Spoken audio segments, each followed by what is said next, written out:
In 2007, in order to earn money, Destiny begins its work in the warm and colorful atmosphere of a strip club. As a new girl, she puts in a lot of effort for little money. Racketeering is everywhere. After having to pay several people at the club, there is not much left. Harassed by her job, she returns to her grandmother who raised her since she was abandoned by her mother when she was a child. Recovering from her night, Destiny uses what little hard-earned money she has to take care of herself as best she can. One night at the club, she is captivated by Ramona, who puts on an incredible show and captivates the crowd. She wins dollars like it's raining. Fascinated by Ramona, Destiny follows her to the roof of the building. The chemistry is reciprocal and immediate. She smokes a cigarette and starts a discussion. Benevolent Ramona wraps her in her fur coat because it's cold. The two women get to know each other better. Ramona shares her experience of the trade and takes her under her almost maternal protection. Spinning in the air as she turns heads, she teaches him the moves and also teaches him secrets of the trade. Diamond joins them and adds generously by teaching him the tricks to do a successful lap dance that will make the men pay. Ramona introduces her to all the girls in the club, who enchants her and quickly puts her in the mood, making as much change as possible. The queen of the night guides her protege and draws him a robot portrait of the wealthy male target from Wall Street who frequents the establishment. The first category brings together the bottom of the basket, the base that does not scam, unhappy in love but gives freely to feel important. The second category, the middle manager who gets his hands a little dirty, has a taste for money but not the audacity. And the third, the ruthless killers, CFOs, CEOs, investment bankers.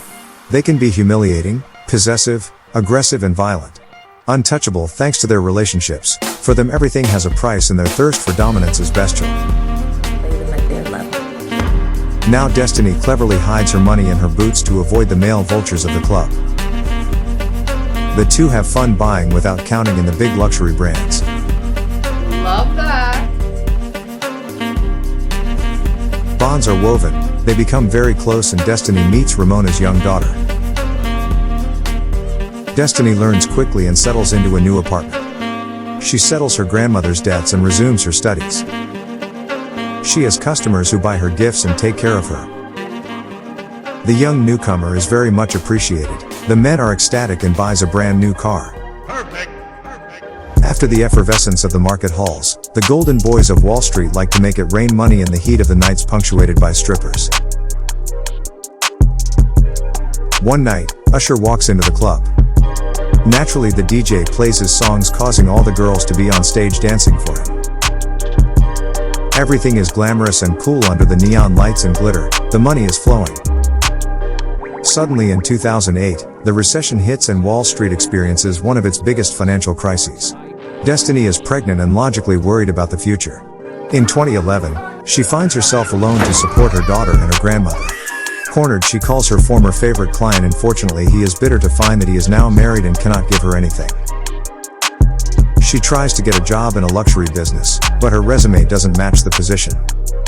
Destiny reluctantly returns to the club. The club boss explains to her that times have changed. Many of his old friends have left and are now replaced by new Russian girls who even offer sexual favors. Destiny will cross the line and be disillusioned by a customer's villainy.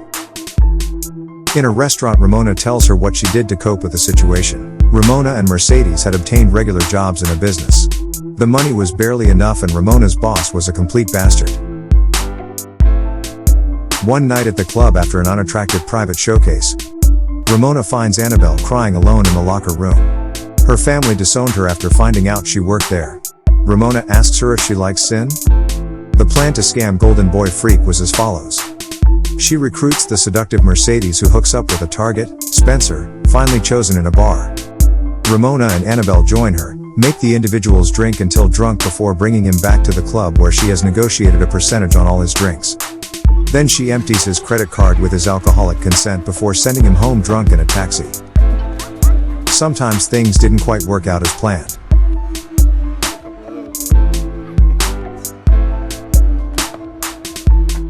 Wanting more results, Ramona has the Machiavellian idea of using an hallucinogenic drug to accentuate the drunkenness of their future prey.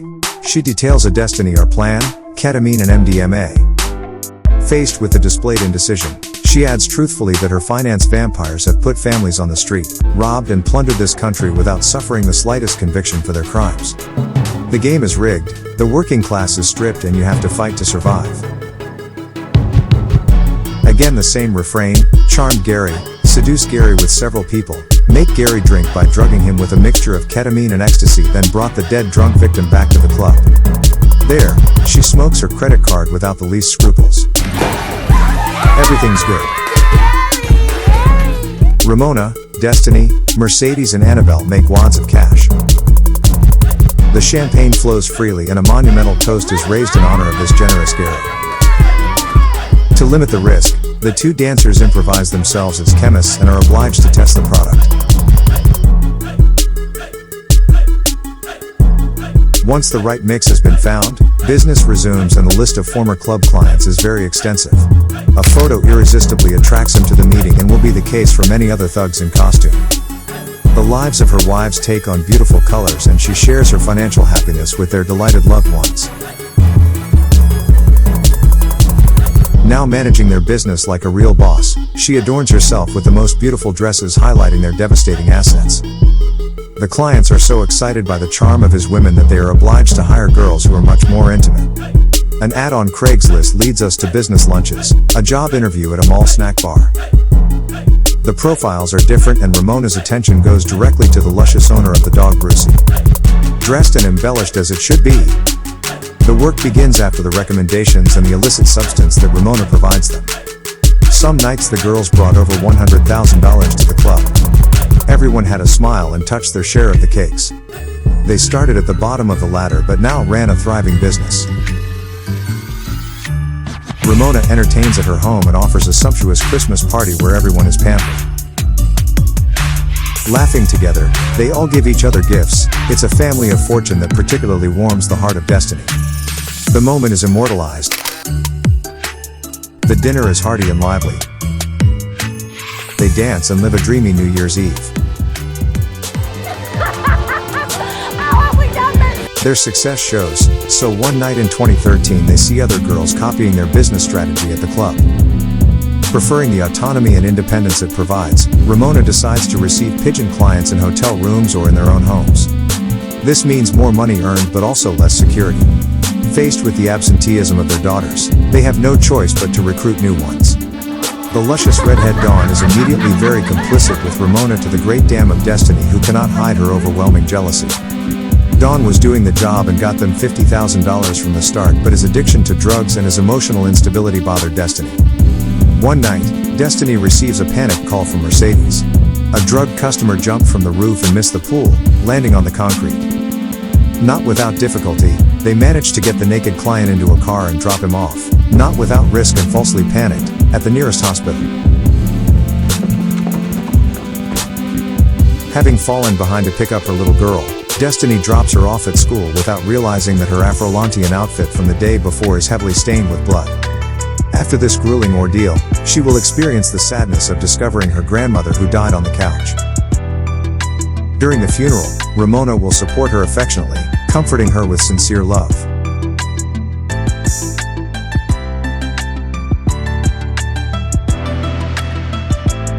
Destiny recalls her mother's painful abandonment as a child. She also remembers a recurring nightmare where she is driving without an uncontrollable driver. Remembers Doug who saw his house burnt down and his wife abandoned him with their children who suffered from severe autism. He intimately confided in her and empathetic Destiny is touched by his story. After the girls drug him and drain his credit card, Destiny begins to feel bad and Ramona snatches the phone from her, calling her an ungrateful female dog. Doug, meanwhile, contacts the police stating that he has the irrefutable proof of the scam, a telephone recording. The police pick up Dawn and flip her incredibly easily. The twirling redhead agrees to wear a snitch for the next scam. Another client shows up, the scheme repeats itself, and Dawn's clumsiness betrays the microphone she's carrying. Destiny vainly tries to warn Ramona without any success. Investigators are surprised to discover the bewildering number of men who have been taken in by these seductive women.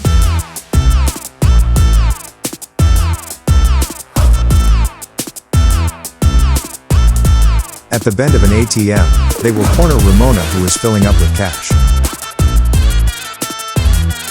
So what fate of a prison visit Mercedes is expected at the exit by a squad of police. Despite a message from Destiny warning her, Annabelle will try to flee and vomit up. Ditto for Destiny, who will be overwhelmed by the horrible feeling of having abandoned her daughter, whom she already sees in the hands of social workers. They hold Ramona, Mercedes, Annabelle, and Destiny. Ramona holds on and prepares her defense. Destiny will give in to the threat of never seeing her daughter again, and Ramona's reaction once outside will be tense, but she understands the love that motivates her. After the article comes out, Destiny calls Elizabeth, knowing that she interviewed Ramona and wants to know all the horrible things Ramona has said about her. But Elizabeth tells her the truth. When she went to see Ramona, working at her new regular job, she still had a picture of Destiny in her wallet, like a proud mother. In tears, Destiny will dive back into the moments of complicity and love lived with Ramona.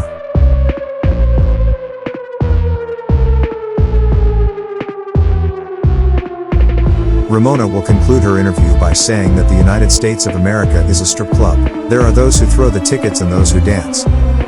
Destiny avoided jail, Mercedes and Annabelle got probation and a few weekends in jail. Ramona got 5 years probation. Thank you for enjoying this exciting film with us. Don't forget to subscribe and activate the bell. See you soon on Storytime.